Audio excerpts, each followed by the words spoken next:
Merry Christmas বন্ধুরা, সবাইকে জয়ার কথা চ্যানেলে স্বাগত জানাই। আজকে আমি এই কেকের রেসিপিগুলো শেয়ার করব ভেবেছিলাম, কিন্তু কিছু ভিডিও ডিলিট হয়ে যেতে সেটা আর সম্ভব হলো না। তাই আজকে সকালের ব্রেকফাস্টে তৈরি করা মেথির পরোটা রেসিপি তোমাদের সঙ্গে শেয়ার করলাম। ছুটির দিনে আমি কিভাবে এরকম মুচমুচে মেথির পরোটা বানালাম চলো দেখে নিই। এখানে আমি 1 চামচ গ্রেট করা আদা, 1 চামচ চিলি ফ্লেক্স এবং হাফ চামচ আজওয়ান নিয়েছি। মেথি শাক ভালোভাবে ধুয়ে এইভাবে কুচিয়ে নিয়েছি।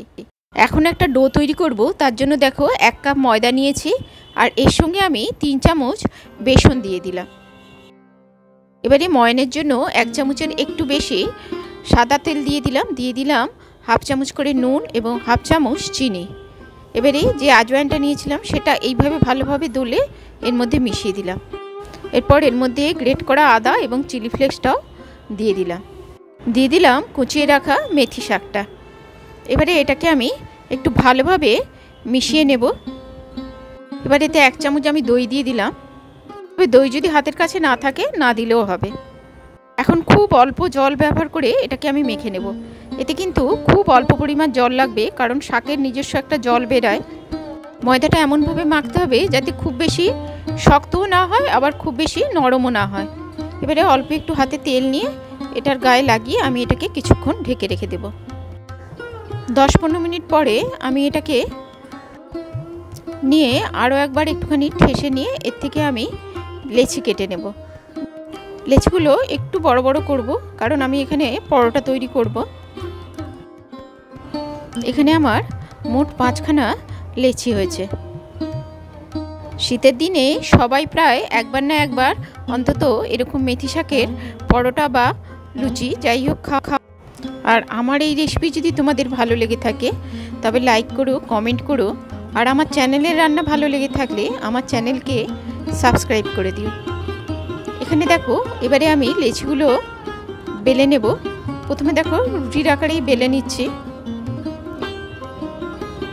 এভাবে একটু গোল করে নিয়ে আমি এটা যেরকম রোলের পরোটাগুলো বেলা হয় সেইভাবে ভাঁজ করে নিয়ে এটাকে এইভাবে মুড়ে নিয়ে আমি আরও একবার বেলে নেব। এতে কি হবে, পরোটাগুলো খুবই মুচমুচে হয় এবং খাস্তা হয়। এই পরোটাগুলো কিন্তু যে কোনো আকারেই বেলে নেওয়া যায়। এইভাবে আমার মতন গোল করেও বেলে নেওয়া যায়। তাছাড়া যেমন আমরা 3 কোনা পরোটা তৈরি করি সেইভাবেও করা যায়, অথবা চৌকো করেও পরোটাগুলো বেলে নেওয়া যায়। আমার পরোটা এখানে তৈরি হয়ে গেছে। তো সেম প্রসেসে আমি সমস্ত পরোটাগুলোই আমি এইভাবে বেলে নেব। প্রথমে আমি 2খানা পরোটা বেলে নিয়েছি এবং এটাকে প্রথমে আমি ভেজে দেখাচ্ছি। প্রথমে আমি এটাকে একটু সেঁকে নেব। দেখো এইভাবে তাওয়াটা বেশ ভালোভাবে গরম করে আমি পরোটাগুলো সেঁকে নেব। আমি এখানে একসঙ্গে 2টো পরোটা সেঁকে নিয়ে ভেজে নেব। যখন একটু এইভাবে ভালোভাবে সেঁকা হয়ে যাবে তখন এর মধ্যে আমি তেল দিয়ে এটাকে ভেজে নেব। এই সময় কিন্তু গ্যাসের ফ্লেমটা লো টু মিডিয়াম রাখতে হবে, নাহলে দেখো পরোটাগুলো একটু বেশি লাল হয়ে যেতে পারে।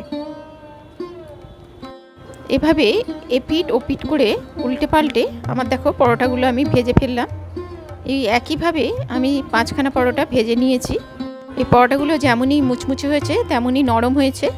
এবারে এটাকে আমি কফি এবং আলু মটরশুঁটির তরকারি দিয়ে সার্ভ করে দেব। আর সঙ্গে নিয়ে নেব একটু কাঁচা লঙ্কার আচার। দারুণ খেতে এই কাঁচা লঙ্কার আচারের রেসিপি তোমরা আমার চ্যানেলে পেয়ে যাবে। আমার মতন করে অবশ্যই একবার মেথির পরোটা ট্রাই করো, আর ভালো লাগলে লাইক সাবস্ক্রাইব অবশ্যই করে দিও। আজ এই পর্যন্তই। সবাই ভালো থেকো, সুস্থ থেকো এবং নতুন পুরাতন সব বন্ধুদের জন্য অনেক অনেক গুড উইশেস আপকামিং নিউ ইয়ারের জন্য।